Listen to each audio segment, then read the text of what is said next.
अब घर से निकल गया महाराज, घर से निकल गया, भूख लग रही थी, प्यास लग रही थी। घर में होता था तो सब कुछ मिल जाता था, सुबह से दोपहर हो गई, दोपहर से शाम हो गई, जंगल में भटक रहा है, कुछ खाने को मिला ही नहीं है, भटकता जा रहा है।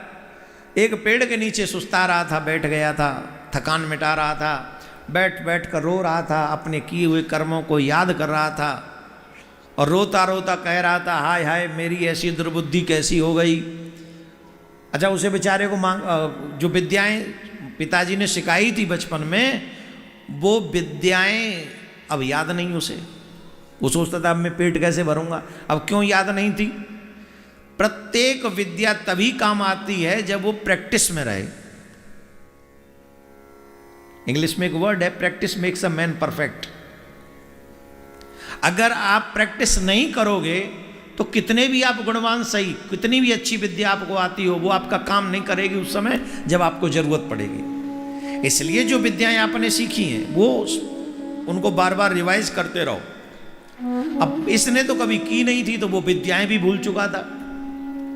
और की तो बात छोड़ो, ये रोता था, ये सोचता था मुझे तो कुछ नहीं आता। अरे और की तो क्या बताऊं, मुझे तो मांगना भी नहीं आता। पूरा दिन हो गया, सुबह से दोपहर, दोपहर से शाम, एक बूंद पानी नहीं मिला। अंधेरा हो रहा था, सूर्य अस्ताचल की तरफ जा रहा था। उसी वन के पास में एक शिव मंदिर था। इस कथा को सुनना बड़े मन लगाकर। जिन लोगों से ऐसे पाप बन गए हों, उन लोगों को कुछ ऐसे काम भी करने चाहिए। यहां पर भी बैठे हुए हर व्यक्ति से पाप हुए होंगे, मैं लिख के दे सकता हूं। कोई हाथ उठा के कहे बोले हमसे कोई पाप नहीं हुआ महाराज। और जो सुन रहे हैं यूट्यूब पे उनसे भी हुए होंगे, तो उनका निवारण कैसे हो? निवारण कैसे? निवारण का ऑप्शन इस कथा का एंड है, ध्यान से सुनिए।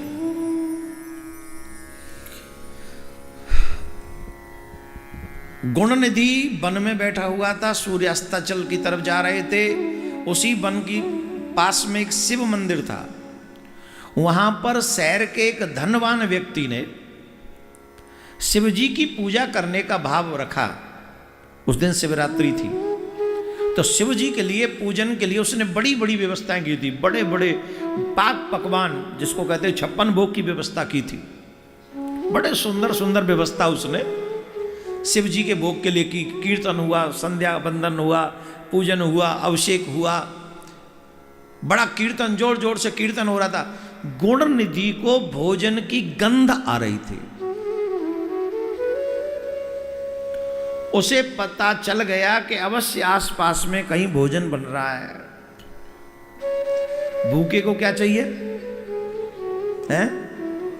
क्या चाहिए? पक्का। और भूखा पूरा हो और भोजन न मिले फिर तो चोरी भी कर लें। कर लेंगे? नहीं कर लेंगे। गुणनिधि ने सोचा कि ये लोग मंदिर में बैठे हैं और कुछ पूजा पाठ कर रहे हैं, ये जब सो जाएंगे तो ये भोजन मेरे हाथ आएगा। जब ये सो जाएंगे तब ये भोजन मेरे काम आएगा।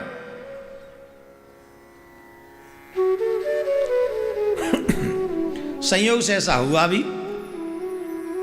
आजकल की तरह पहले लाइट वाइट तो थी नहीं, दीपक जल रहे थे। तो धीरे धीरे वो कीर्तन करके पूजा करके सो गए। और एक दो पैसे जो मुख्य यजमान थे, वो थोड़ी जमाई वमाई आई, वो भी सो गए। इसको मौका मिला। जब इसको मौका मिला तो ये मंदिर में गया। और जब मंदिर में गया, जिस समय ये मंदिर में गया, उस समय मंदिर में जो दीपक जल रहा था, वो दीपक की बाती बुझने वाली हो रही थी। शिव जी के मंदिर में अंधेरा हो रहा था। गुणनिधि ने क्या किया?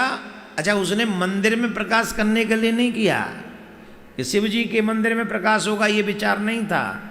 उसने अपना जो वस्त्र था उसे फाड़ के बाती बनाकर उस दीपक में लगा दिया। काय के लिए? जिससे भोजन दिखे, कहां से क्या चुरा सकूं खाने के लिए। अब मंदिर से कोई लेना देना नहीं था उसका, उसका लेना देना तो था कि ये मंदिर में जो भोजन रखा हुआ है, जो स्वादिष्ट भोजन है, अच्छा कहां रखा है वो लेना है। देखने के लिए उसने अपना अंग वस्त्र फाड़कर मंदिर में दीपक जला दिया। बोलो राधे राधे। अब उसने वो दीपक जलाया, भोजन की सामग्री जो अच्छी अच्छी थी वो उठाई, और वो जब जाने लगा तो जाते समय उसका पांव एक सोए हुए अतिथि पर, श्रोता पर या भक्त पर लग गया। उस भक्त को लगा तो वो जग गया। वो जग गया तो उसने शोर मचाना शुरू किया, पकड़ो पकड़ो पकड़ो पकड़ो, चोर चोर चोर चोर चोर। चोर चोर चोर। जब कहा चोर चोर, सब लोग जग गए, और जब सब जग गए तो सब ने उसको पकड़ लिया। भोजन नहीं किया, भोजन नहीं मिला भी, तो पिटाई मिल गई। और इतनी पिटाई मिली, इतनी पिटाई मिली कि पिट पिट के वहीं प्राण निकल गए। भोजन नहीं मिला, प्राण निकल गए। अब जब प्राण निकल गए तो उसे लेने के लिए यमराज के दूत आए, और यमराज के दूतों ने कहा कि चलो भैया घर चलते हैं। जब व्यवस्था करके उसे बांध बूंद के, फांस बांस बांध के गले में बढ़िया से लटका के लेके जाने लगे, उसी समय बड़ा सुंदर सा कपूर के समान जिनका रंग था, सुंदर सुंदर त्रिपुंड उनके माथे पर सुशोभित हो रहा था, जटाएं बड़ी प्यारी थी, हाथ में जिनके त्रिशूल विराजमान था, वो भगवान शिव के गण उन देव दूतों, यमराज के दूतों के सामने प्रकट हो गए। बोलो शंकर भगवान की जय। तो उन्होंने कहा, हे यमराज के गणों, इस समय धार्मिक ब्राह्मण को छोड़ दो, ये ब्राह्मण दंड के योग्य नहीं है, इसे समस्त पाप, इसको छोड़ दो, इसको हम अपने यहां ले जाएंगे। शंकर भगवान के गणों ने कहा, क्या कहा? इसे यहीं छोड़ो, इसे हम अपने संग ले जाएंगे। यमराज के दूत बोले, महाराज हमको ऐसा लगता है आपको थोड़ी गलत फहमी हुई है, इसको आप ले जाएंगे? इसको जिसके बाप ने घर से निकाल बाहर किया हो, उसे आप ले जाएंगे? महाराज पता है इसके गुण मालूम है? इसका नाम ही गुण निधि है। ये गुण निधि नहीं, ये अवगुण निधि है। एक भी गुण नहीं है महाराज सिवाय अवगुण के। पर स्त्री गमन करने वाला है, जुआ खेलने वाला है, और न जाने क्या क्या करने वाला है, इसको आप ले जाए। और इतना ही नहीं, ये मंदिर से, देवालय से चोरी करने वाला है। ये भोग नहीं ले जा रहा था, पेट भरने के लिए चोरी कर रहा था। बहुत बड़ा अपराध है मंदिर से धन को चुराना, बहुत बड़ा अपराध है देव वस्तु को ले लेना। जो देव संपत्ति है, जो मंदिर की संपत्ति है, वो देवताओं की संपत्ति होती है, वो किसी व्यक्ति की नहीं होती है। पहले लोग जब मंदिर बनवाते थे तो बड़ी बड़ी संपत्ति रख के जाते थे, जिससे वर्षों तक वो व्यवस्था चलती रहे, जिससे कोई तकलीफ ना हो। आजकल हमारे देश में बड़ी विचित्र व्यवस्था है। हमारे बड़े बड़े मंदिर जो हैं उनकी सरकार के अंडर है, उनका पैसा ले लेती है सरकार, ले लो, लेकिन उसका करते क्या हो ये तो बता दो। अगर मंदिर के पैसे को आप ले रहे हैं, हमको ऐसा लगता है उस धन से जो भारतीय सनातनी लोगों में, जो गरीब लोग हैं, गरीबों में भी जिनके पास अव्यवस्था अधिक है, उनके उत्थान की व्यवस्था, उनकी एजुकेशन की व्यवस्था उस धन से होनी चाहिए जो धन मंदिरों से सरकारों को आता है। हमने सुना है उसे काफी समय हज भी होती रही उस पैसे से। ये बहुत बड़ा अपराध है। सनातनियों का मंदिर सनातनियों की ही प्रगति में काम आना। चलो कह रही हमारा विषय अभी का नहीं है। तो महाराज वो ये मंदिर में से चोरी कर रहा था, ये कोई पूजा पाठ तो कर नहीं रहा था, ये तो चोरी करने आया था और भीड़ ने इसे मार दिया। तो इसमें कोई ऐसा कार्य नहीं है जो हम इसको न ले जा सकें। तब देवगणों ने कहा तुम नहीं जानते हो इससे क्या काम बन गया है, तुम्हें मालूम नहीं, हम ऐसे अनजाने में नहीं आए, जानबूझ के आए। भगवान के पार्षदों ने, शिव जी के पार्षदों ने, गणों ने कहा तुम जानते हो आज क्या है? बोले क्या है? आज शिवरात्रि है। चाहे मजबूरी में ही सही, इसने सुबह से जल भी ग्रहण नहीं किया, अनजाने में ही इसे शिवरात्रि का व्रत हो गया, पहली बात। दूसरी बात, इसने अपना उत्तरीय फाड़कर, वस्त्र फाड़कर शिवजी के मंदिर के दीपक को जलाया है। जो भगवान के मंदिर में दीप जलाकर प्रकाश करते हैं उनके जीवन में अंधकार कैसे हो सकता है?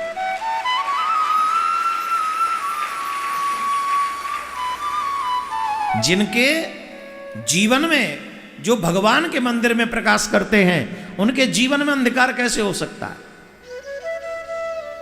नहीं हो सकता। इसने अनजाने में ही सही, लेकिन भगवान के मंदिर में प्रकाश किया, इसलिए इसका बहुत बड़ा महत्व है। अभी अचानक इस प्रसंग से मुझे याद आ गया, हम चाहेंगे कि शिवरात्रि वाले दिन आप सब की तरफ से भी दीपक बाबा भोलेनाथ के और प्रिया कांजू के मंदिर में जलाए जाएं।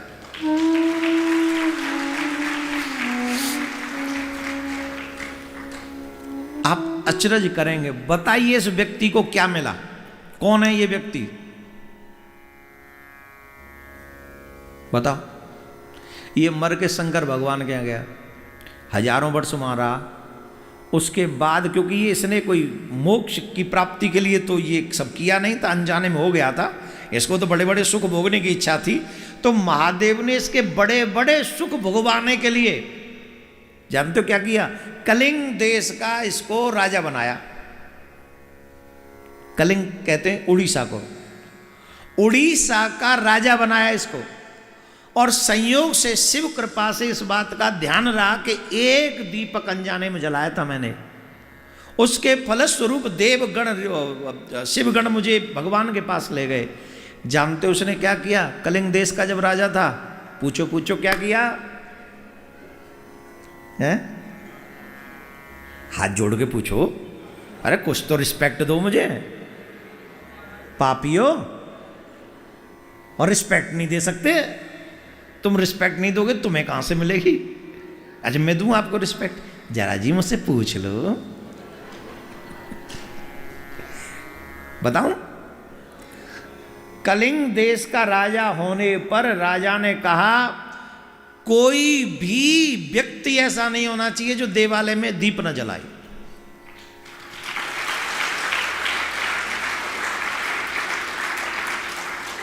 गजब की बात सुनो, जो हम राजा आज्ञा हो गई कि ये करना, और न करे तो दंड क्या था उसका? दंड था जो व्यक्ति देवालय में दीपक नहीं जलाएगा उसे मैं अपनी तलवार से मृत्यु दंड दूंगा।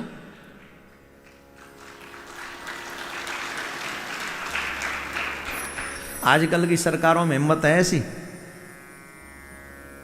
बिजली को बिल न भरे तो कहते तो कनेक्शन और काट दे। मंदिर का क्या फर्क नहीं पड़ता, बिल नहीं भरे मंदिर में नहीं चला, लाइट बंद करो, ले जा भैया तुझे हाथ जोड़ है। हाँ या ना? राजा वो कैसा था? सबके घरों में, मंदिरों में, देवालय में दीपक जलाएंगे, और जो नहीं जलाएगा उसे हम मृत्यु दंड दे देंगे। ये राजा की आज्ञा थी। अब राजा आज्ञा का उल्लंघन कौन? वो राजा क्या चाहता था बताओ? पूछो पूछो क्या चाहता था? वो राजा चाहता था सबका भला हो और सब भगवान शिव के धाम में जाएं, क्योंकि अनजाने में शिव के मंदिर में दीपक जलाने का लाभ वो देख चुका था, इसलिए पूरी प्रजा का भला चाहता था।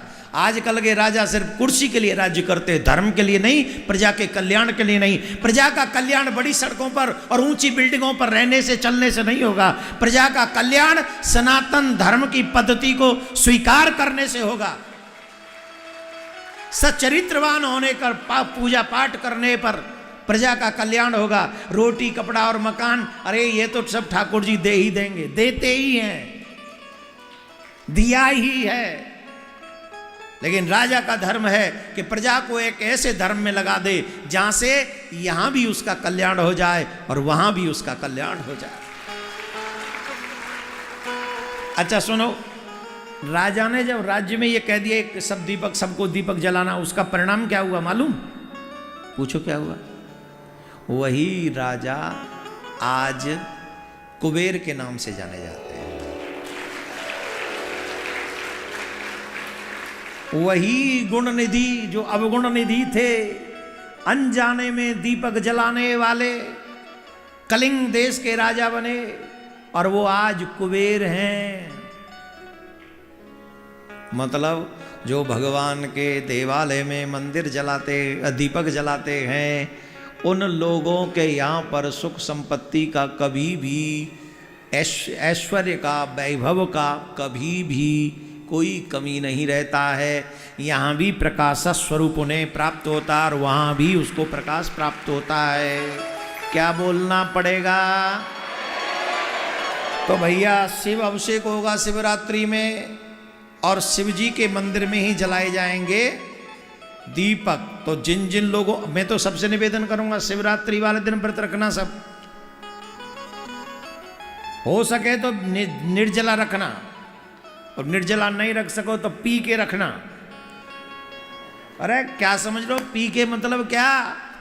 अरे तुम्हारा भला करे वो नहीं समझना तुम। आप राम जी तुम्हारा भला करे वो नहीं कह रहे हम, वो नहीं कह रहे हैं। पी के मतलब जल पी के, पेय पदार्थ।